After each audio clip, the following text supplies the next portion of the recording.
El Ministerio de Educación, en el marco del sitio Nuestra Aula en Línea, presenta un nuevo recurso a través de videos educativos.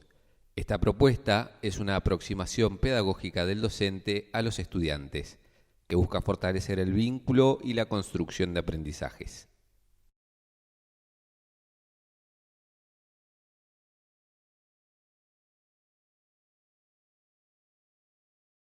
Buen día, mi nombre es Paola Santandreu, yo soy profesora de psicología y en este video que vamos a ver a continuación vamos a abordar fundamentalmente el estudio de la escuela de psicología denominada psicoanálisis. Sí, capaz que la más difundida socialmente es el psicoanálisis, cuyo representante es el médico austríaco Freud, Sigmund Freud, que a lo mejor escucharon hablar de él. Bueno, Freud básicamente propone un análisis que efectúa él a partir de la interpretación de lo que el paciente le da como contenido. Entonces el psicólogo para el psicoanálisis sería como una especie de detective que va buceando en el inconsciente para poder interpretarle a la persona, para poder devolverle a la persona lo que le sucede. Freud decía que nuestra mente es como un iceberg. Un iceberg sería una porción de hielo que está en el agua. Una gran parte está por debajo, que sería el inconsciente, la mayor parte de esta capa de hielo, y una parte muy chiquitita sería la que logramos ver, que es lo consciente. Él hace una primera interpretación, un primer análisis, una primera teoría de cómo funciona nuestro aparato psíquico y lo divide para poder analizarlo en consciente, preconsciente e inconsciente. ¿Qué sería lo consciente? Para explicárselos caseramente. Consciente sería de lo que nos damos cuenta. Por ejemplo, si yo les pregunto ahora, ¿qué día es hoy? Ustedes podrán decir, hoy es sábado. Supongamos que estamos en sábado. Si la persona no es consciente y contesta si estamos en sábado, no, es lunes o es martes, ahí habría un problema con su poder estar presente o conectado con lo que sucede. Entonces tenía un problema de conciencia. ¿Qué sería el preconsciente? El preconsciente sería aquello de lo que ahora en este momento no tenemos en la conciencia, no nos damos cuenta, pero que lo podemos traer. Por ejemplo, si yo les digo, ¿qué hicieron ayer a las 6 de la tarde? Bueno, ustedes se ponen a pensar y dicen, bueno, a ver, estuve viendo una serie o me estaba comunicando con algún compañero o estaba durmiendo. Pueden traerlo voluntariamente a la conciencia, que sería el inconsciente, serían aquellos contenidos que, según el lenguaje de Freud, están reprimidos. O sea, hay una barrera que hace que los tengamos como una especie de freezer, que no los podemos traer voluntariamente a la conciencia porque ni siquiera sabemos que están. Son situaciones traumáticas que han quedado guardaditas en lo que Freud le llama inconsciente. ¿Por qué no las podemos traer? Porque si las traemos a la conciencia sería para nosotros muy angustiante. Entonces las reservamos en el inconsciente, pero sí tienen influencia en nuestra vida. Él decía que todas las situaciones traumáticas y los contenidos del inconsciente influyen en nuestra conducta. Por ejemplo, para darles un ejemplo del inconsciente, uno puede tener un accidente y en un accidente se acuerda partes del accidente y otras partes no. Por ejemplo, dónde estaba la mamá, dónde estaba el papá, porque eso, si se acordaran, puede ser muy angustiante, o el momento en el que se produjo el accidente. A veces a las personas le preguntan, bueno, ¿usted se acuerda qué pasó, cómo sucedió el accidente? Y no lo logran recordar, no lo logran contar, porque su cabecita lo transportó a esta especie de freezer que tenemos y lo tiene ahí guardado con defensa para que no nos sobreangustiemos en un determinado momento. En otro momento él hace otro análisis, otra teoría, otra tópica que tiene, hablando en lenguaje de Freud, y él habla de ello, yo y super yo, que serían estas tres instancias. El ello sería una especie de indiecito que todos tenemos dentro, sería la tentación, lo que nos dice, bueno, a ver, no hagamos la tarea, o nos comamos 3 chocolates, es todo lo que nos puede llegar a tentar. Ese sería el ello.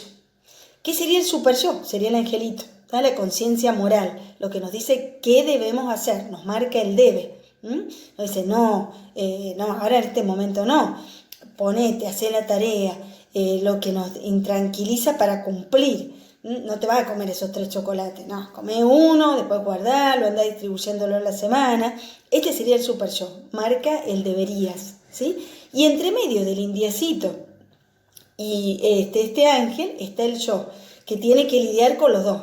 ¿Tá? Este me dice que hagamos esto y me tienta, y este otro me dice que no, porque puedo llegar a ser castigado. Entonces, ¿qué hacer yo para lidiar con estos dos? Tiene lo que llamamos mecanismos de defensa.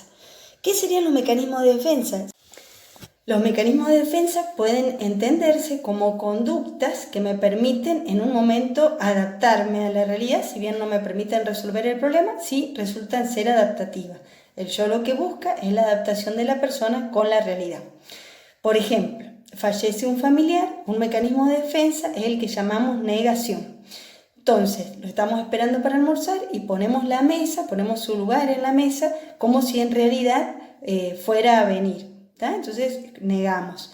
O por ahí lo puede ser si tienen hermanos chiquitos, cuando nace otro hermanito, hacen lo que nosotros llamamos regresión, vuelven a conductas primitivas. Entonces empiezan a hacerse de repente pis en la cama cuando ya habían aprendido a ir solitos al baño. ¿Sí? Eso pueden ser otros mecanismos de defensa que vuelve una conducta anterior a una conducta de niño que le permite adaptarse o lograr lo que necesita. Otro mecanismo de defensa puede ser la sublimación. Una persona agresiva, socialmente la agresión no es aceptada, entonces busca algo o alguna forma de que esto pueda ser aceptado socialmente. Esto no lo hace de forma consciente, pero inconscientemente termina siendo, por ejemplo, un boxeador. Y un mecanismo de defensa más podemos agregar que es la represión, cuando ante una situación muy difícil, muy traumática, como puede ser, por ejemplo, un accidente o una situación que era muy ansiógena para que lo que nosotros podríamos tolerar, no nos acordamos de partes de esa situación, no podemos contarla entera, nos olvidamos de detalles o de tramos, porque si nos acordamos sería muy angustiante para nosotros. Dentro de los mecanismos o las técnicas que tiene el psicoanálisis para trabajar en terapia, uno muy conocido es el análisis de los sueños. Los sueños, en realidad, nosotros no soñamos con cuestiones en sí que nos preocupan, sino suelen estar camufladas debajo de determinados objetos, de determinado material que aparece en los sueños y que nosotros a veces decimos, bueno, qué raro, soñé con sapos, por ejemplo. ¿Qué tendría que ver si yo no me pasa nada con los sapos en sí? Pero los sapos pueden simbolizar muchas cosas, pueden simbolizar que uno a veces se siente poco, puede simbolizar cuestiones feas, puede simbolizar momentos que no puedo resolver y que lo puedo simbolizar en ese animal. O sea, en los sueños hay una condensación o hay un camuflaje, un maquillaje de lo que en realidad nos pasa. Porque si lo soñáramos directamente con lo que nos sucede, sería muy angustiante para nosotros. Otro elemento con el que trabaja mucho el psicoanálisis son los llamados actos fallidos, que son los errores que podemos tener. Por ejemplo, nos ponemos de novio con Juan y estábamos de novio con Pedro. Y de golpe a Juan le llamamos Pedro. ¿Está? Por una pareja puede ser no olvidada. Entonces, los actos fallidos, dice el psicoanálisis que detrás de los actos fallidos hay toda una connotación, todo un sustento que tiene que ver con el conflicto que vamos viviendo. Por ejemplo, no terminar de cerrar una pareja anterior. Otras dos técnicas muy importantes del psicoanálisis son la asociación libre. Freud usaba mucho el diván. En este diván acostaba a los pacientes y les pedía que dijeran lo que se les venía a la cabeza, por más que eso fuera inadecuado o no tuviera sentido. Él hacía una interpretación de todo este material que le decía al paciente, o sea, lo hacía hablar con las primeras cosas que se le vinieran en la cabeza. Como si yo a ustedes le dijera ahora, bueno, a ver, díganme lo primero que se les venga, sin pensarlo, sin decir que, ¡ay, qué locura lo que se me viene a la cabeza! Estas palabras que no tienen nada que ver. Entonces iba asociando todo lo que el paciente decía y después le devolvía este contenido con una interpretación de lo que el paciente le iba diciendo. Otra técnica muy conocida es la hipnosis, mediante la cual se permitía que la persona se relajara y vinieran contenidos que eran del inconsciente a fin de interpretarlos, y en esto que hace el psicoanálisis, de bucear en lo profundo de la personalidad, poder hallarle un sentido que era lo que le devolvía el psicoanalista. A modo de conclusión de este segundo video, podemos observar cómo la psicología tuvo otro salto más en su evolución. Ya no se hacen estudios experimentales con grupos de sujetos, sino que el mismo psicólogo es una especie de investigador y que bucea en el inconsciente de su paciente mientras está en terapia. Muy bien, chicos, hemos llegado hasta acá en este video. Nos queda uno solo más que veremos la siguiente vez. Hoy hemos visto lo del psicoanálisis, así que espero que les haya quedado claro. Les dejo un saludito. Chau, chau, nos vemos.